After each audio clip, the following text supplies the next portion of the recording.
Evet, bugün küresel Sumut filomuza İsrail tarafından yapılan, uluslararası alanda yapılan saldırıyı kınamak, terörist İsrail'in hukuksuz saldırılarını lanetlemek için toplanmış bulunuyoruz.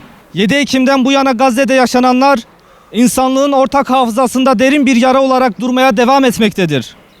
Bu süreçten itibaren ortaya çıkan tablo temel insani değerlerin ağır şekilde ihlal edildiği bir duruma dönüşmüştür.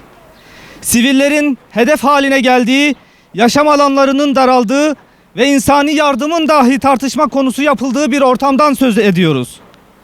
Bugün burada dile getirdiğimiz konu bu sürecin yeni bir halkasıdır. Gazze'ye insani yardım ulaştırmak amacıyla yola çıkan küresel Sumut filosuna İsrail güçleri tarafından uluslararası sularda yapılan saldırı açık biçimde kabul edilemez bir müdahaledir. Gece saatlerinde insansız hava araçları ve çeşitli elektronik sinyal kesme faaliyetleriyle insani yardım taşıyan sivil girişimin güvenliğinin olumsuz etkilendiği ve katılımcıların baskı ve yönlendirmeye maruz kaldığı yönünde bilgiler kamuoyuna yansımıştır. Uluslararası sularda seyr-ü sefer özgürlüğü tüm devletlerin ve sivil girişimlerin ortak güvencesi altındadır. Bu ilkenin ihlal edilmesi uluslararası düzenin temelini zedeleyen bir yaklaşımdır. Küresel Sumut filosu Gazze'de yaşanan insani felakete dikkat çekmek ve bölgeye temel insani yardım ulaştırmak amacıyla yola çıkmıştır. Bu tür girişimlerin hedef alınması, insani yardım faaliyetlerini suç gibi gösteren bir anlayışın ortaya çıktığını göstermektedir. Bu durum kabul edilmesi mümkün olmayan bir noktadır. Buradan açık şekilde ifade ediyoruz.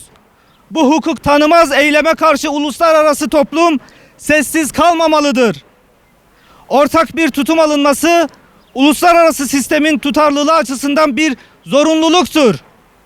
Filoda yer alan vatandaşlarımızın ve diğer yolcuların durumu yakından takip edilmektedir. Sürecin her aşaması dikkatle izlenmekte ve gerekli adımlar atılmaktadır. Bugün burada ortaya konan duruş daha geniş bir çerçevede insan onurunu, adaleti ve temel hakları savunan bir yaklaşımın ifadesidir. Gazze'de yaşanan insani krizin derinleşmesine seyirci kalınmaması gerektiği açıktır. Bu tür gelişmeler karşısında uluslararası toplumun sorumluluk üstlenmesi, insani değerlerin korunması açısından hayati önemdedir. Son olarak şunu ifade etmek gerekir. Temennimiz ve inancımız odur ki en kısa zamanda Gazze özgürlüğüne kavuşacak, zulüm sona erecek ve özgür bir Gazze insanlığın ortak vicdanında yerini bulacaktır.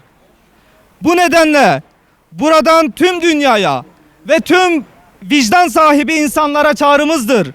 Herkesi Gazze'nin sesi olmaya, adaletin yanında saf tutmaya davet ediyoruz.